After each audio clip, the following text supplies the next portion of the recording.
Bienvenidos en Contexto, mi nombre es Sebastián Salazar y los voy a acompañar los siguientes 30 minutos el día de hoy para desglosar y analizar con un especialista la encuesta encargada por la Fundación Friedrich Naumann y sobre la situación política en la que nos encontramos. No solo las elecciones, sino también lo que se ha venido viviendo en nuestro país en los últimos 12 meses. Luego de eso vamos a pasar a ver el análisis desde la perspectiva internacional. ¿Cómo es que se están viendo las elecciones en nuestro país? Todo eso aquí en Contexto. Pausa y volvemos. En Contexto llega gracias a Fundación Naumann, Universidad César Vallejo y Los Portales. Bueno, estamos de vuelta aquí en Contexto y como les adelantábamos, justamente vamos a hablar un poquito de una encuesta realizada por encargo de la Fundación Friedrich Naumann que muestra ciertas cosas sobre cómo se encuentra el panorama político en estos momentos. Para hablar justamente de los resultados, se encuentra con nosotros el politólogo Carlos Meléndez. Gracias por encontrarse aquí con nosotros. No, muchas gracias por la invitación. Bueno, ¿cuál es el panorama que se ve a partir de esta encuesta?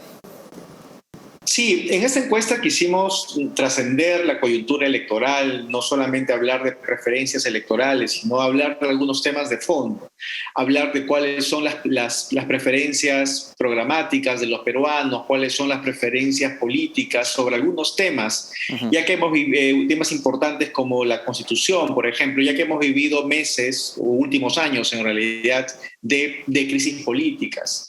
Y, por ejemplo, una de las preguntas a las cuales nos referimos es de que si es que se requieren cambios importantes, sustanciales en la constitución política del Perú. Y los que quieren un cambio total de la constitución, llegan al 45%. No estamos hablando de una mayoría, estamos hablando de por menos del 50% que están a favor de un cambio constitucional, cuando hay otros actores, que incluso sectores que piensan de que no se debería cambiar, 12%, de que serían aprobarse cambios parciales, 27%, o de que quería haber algunos cambios sin pasar a una reforma total de la Constitución, que es otro 12%. Entonces, por ejemplo, aquí vemos que la discusión en la sociedad que existe sobre un cambio constitucional, no estamos hablando de mayorías que están a favor de un cambio de matriz, un cambio sustantivo, un cambio total de la Carta Magna, ¿no? Ese es uno de los hallazgos del estudio. Claro, digamos, nada lo suficientemente contundente, digamos, como para entender que todos están a favor de hacer un cambio ahí drástico. Ahora, la encuesta también nos da ciertas, a mí me pareció bastante interesante la parte de la, digamos, la intensidad, de una manera en la que se mide la intensidad por cada uno de los candidatos a la presidencia. ¿Cómo se ve una presidencia futura según la encuesta? Claro, vemos también las preferencias electorales de cara a las elecciones. No hay mucha modificación con respecto a las encuestas que se conocen. Esta encuesta se realizó alrededor de la quincena de marzo, se realizó el trabajo de campo. Entonces las preferencias son las de, más o menos ustedes conocen, Johnny Lescano, Rafael López Aliaga, Verónica Mendoza, Keiko Fujimori y George Forsyth, y en el grupo de los que están adelante, del batallón de adelante, al menos de la quincena de marzo. Lo interesante de nuestra encuesta, de la encuesta con la que se trabajó con la Fundación Naumann, es que además de las preguntas típicas sobre nivel de ingresos, sobre zonas donde se encuentran los encuestados, se incluyó el autoposicionamiento ideológico. ¿No? Es decir, dónde se ubica en un espectro del 1 al 10, donde 1 es izquierda y 10 es derecha, donde se encuentran los electores de estos candidatos. Y por ejemplo, lo que encontramos es que en el campo de la izquierda se encuentra obviamente Verónica Mendoza y también Johnny Lescano. Johnny Lescano no está, el elector de Johnny Lescano no se ubica en el centro. No se ubica en el centro del espectro político, se ubica hacia la centroizquierda. El promedio peruano, para que tengan una idea, del 1 al 10, donde 1 es izquierda y 10 es derecha, el peruano promedio es 5.8. Y tanto Verónica Mendoza como Johnny Lescano están en la centroizquierda. O sea, digamos, más es un centro derecha, sería, digamos, donde se ubica la mayoría, digamos, el promedio. Exactamente. ¿Y quiénes se ubican a la derecha de ese promedio peruano? Keiko Fujimori, George Forsyth y Rafael López Aliaga, en ese orden. El centro está abandonado todavía, o por lo menos esta es una fotografía del 15 de marzo, ¿no? Entonces, la gente que no precisa, la gente que o dice que va a votar nulo o viciado, se encuentra precisamente en el centro. Se ubica precisamente en el centro y por eso es que vemos una pugna entre los diferentes candidatos por ocupar ese lugar. Ahora, y digamos, además de la cuestión presidencial, otro de los temas que hoy en día se preguntan muchos es cómo vamos a tener el Congreso, cómo se va a configurar, va a haber ideas dispares, va a ser tan disímil que no va a haber posibilidad de consenso. ¿Qué es lo que va a ocurrir y qué es lo que muestra la encuesta? Muy importante esta pregunta porque nos muestra dónde se posicionan los electores de las principales futuras bancadas. Y nuevamente, en el lado de la izquierda tenemos a dos agrupaciones. En el campo de la izquierda, desde 5.8 hacia la izquierda, está Juntos por el Perú y está en el Partido Morado. Dentro del medio hacia la izquierda. Del medio hacia la derecha hay como dos grupos de posibles bancadas. Hacia muy avanzada a la derecha están tres partidos políticos. Renovación Popular, el Partido de Fuerza y Victoria Nacional y Fuerza Popular. Están a la derecha del espectro político. Uh-huh. En la centro derecha están Alianza para el Progreso y Somos Perú. Y en el centro, efectivamente en el mismo lugar del 5.8 del Partido Promedio, están los que se inclinan a votar por Acción Popular. Por eso es que Acción Popular la vemos arriba en las preferencias cuando se trata de por quién van a votar para el Congreso. Claro. Porque precisamente ha logrado sus listas parlamentarias, sus candidatos al Congreso, estar en el centro del espectro político. Interesante porque además eso mostraría una distancia entre el mismo candidato a la presidencia y la bancada que tendría aún si ganase, ¿no? Porque estarían, por lo menos ideológicamente, para lo que eso valga, ¿cierto? Distantes, ligeramente, si bien. Ahora, ¿qué muestra la encuesta o cuáles son los resultados de las personas respecto de la institucionalidad que ha sido golpeada, digamos, más allá de la pandemia, ha sido golpeada por todo lo que se ha vivido en los últimos 12 meses y un poco más, en realidad, ¿no? Sí, ahí lo que muestra es que la mayoría de peruanos han estado a favor de la disolución del Congreso, han mostrado cierta, los porcentajes de peruanos que han aprobado la destitución de Vizcarra comienza a aumentar. Entonces hay obviamente una evaluación que están haciendo los peruanos con respecto a los hechos de crisis política de los últimos años. En ese sentido, una de las preguntas que nosotros incluimos en este estudio tiene que ver con cuántos se manifestaron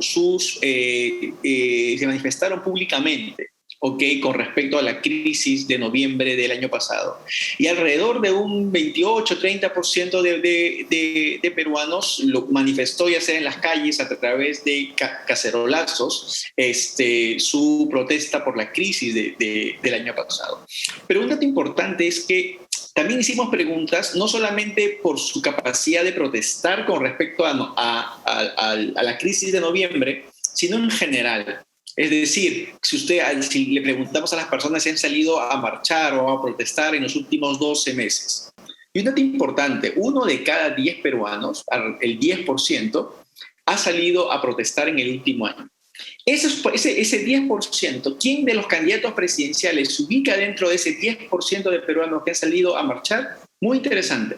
No solo Verónica Mendoza, ustedes dirían, no hay mucha sorpresa por ese lado, pero también los de Rafael López Aliaga, aquellos que van a votar por Rafael López Aliaga. Es decir, los más movilizados en el Perú en la actualidad, los que han salido a marchar, a manifestar su bronca, su rabia en el último año, no solamente son críticos del establishment desde el punto de vista económico, no solamente apoyan la candidatura de Verónica Mendoza, sino también apoyan la candidatura de Rafael López Aliaga. De acuerdo. Ahora, la transversal a esa pregunta sería ¿cómo ven las personas a la clase política, cierto? ¿Cómo la perciben? Sí, obviamente ha crecido, y esto lo hago como referencia a estudios previos, ha crecido la crítica al establishment político. No solamente ha crecido la crítica a la administración de la economía, no solamente ha crecido la crítica a la administración de los sistemas de salud, por ejemplo, sino también ha crecido la crítica a la oferta política en general. Y eso lo vemos en el porcentaje que hoy en día sigue siendo un votante que es indeciso o que va a votar nulo viciado. A nivel nacional, el promedio de desafección, los que están indecisos o los que van a votar nulo viciado, está alrededor del 33%. Es un porcentaje alto a nivel nacional. Pero ese porcentaje puede llegar hasta el 45%, fíjense, en zonas rurales. O pueden llegar a alrededor del 43, 40% en los niveles socioeconómicos D y E. Entonces estamos hablando de un sector, de un gran sector de la ciudadanía, sobre todo los más marginales, tanto económicamente como geográficamente, donde el nivel de desinterés por la política ha crecido bastante. Y además que si ocurre lo que dices, digamos, no estarían siendo representados, ¿no? En caso se lleve a cabo eso. O sea, si fuera el voto libre, digamos, ¿no? Pero entrando a eso, justamente has mencionado dos cosas que son interesantes, o sea, la díada de la cual estamos sufriendo ahorita, ¿no? ¿Cuál es la percepción respecto de salud y la percepción respecto de economía? Porque ahí hay un balance complicado de mantener. Claro, nosotros incluimos preguntas que hablan de la satisfacción con respecto a los servicios del Estado en respecto a educación, salud y seguridad. Y esa es nuestra forma de medir insatisfacción con el Estado, ¿no? Y esos porcentajes están más allá del 40%. Es decir, estamos casi hacia la mitad de peruanos que están muy insatisfechos o insatisfechos con cómo funciona el Estado, con los servicios públicos que le brinda el Estado. Por eso es que efectivamente los candidatos no han logrado sintonizar con las demandas de la gente, no han logrado convencer, dar confianza a los ciudadanos, y los ciudadanos o votan viciado o simplemente quizás vamos a tener, esperemos que no, niveles de ausentismo inéditos en el país. Ahora, justamente esto trae a colación otro de los enfrentamientos que ha habido, por lo menos en los últimos, en el último año, la verdad, durante toda la pandemia, y es la situación que existe entre el privado y el público, ¿cierto? Con algunos que además dicen que el privado tiene que involucrarse más y otros dicen, hablando de candidatos, que más bien tiene que ser el público que haga su trabajo, y por ambos lados han caído críticas para ambas posiciones. ¿Cómo la ve la gente? Sí, pero la gente está, nuevamente, en una escala del 1 al 10, donde 1 es estatal, personas que se ubican en el máximo sentido estatal, y 10 donde se ubican en el máximo sentido privado. El promedio peruano está en el punto 6, es decir, tienden a creer que la participación privada es positiva y puede contribuir no solamente a la administración de la salud, sino en general. Es decir, todavía hay un gran porcentaje de peruanos que creen en las virtudes, que creen en la iniciativa privada como colaboradora del Estado. Precisamente por la pregunta anterior, en la cual veíamos altos niveles de insatisfacción en el Estado. Es decir, si la gente no cree en el Estado, claro, sí cree un poco más en la iniciativa privada. Claro, bueno, muchísimas gracias por esa entrevista, interesantísimo, y ahí hay un montón de cosas por donde cortar, porque además sería interesante hacerlo por grupos etarios, saber cómo se distribuyen, digamos, estas preferencias y estas percepciones, porque al fin y al cabo las generaciones mayores terminan pasando y se van quedando las que son menores, pues, ¿no? Y eso cambia la configuración a futuro. Exactamente, esto podemos entrar a una próxima entrevista en las diferencias por grupos etarios, porque efectivamente así se ven, y bueno, este estudio que se ha hecho por la iniciativa de la Fundación Naumann nos abre, de hecho, una caja de Pandora para ver por dónde va a ir la política en los próximos años. Perfecto, muchísimas gracias, y si se puede, tengamos esa entrevista, y si se puede más larga, también para el canal de YouTube, que no nos restringe tanto en tiempo como a veces es, pues, la pantalla chica. Muchas gracias, Carlos. Mucho gusto, hasta luego. Hasta luego. Vamos a una pausa, volvemos con más.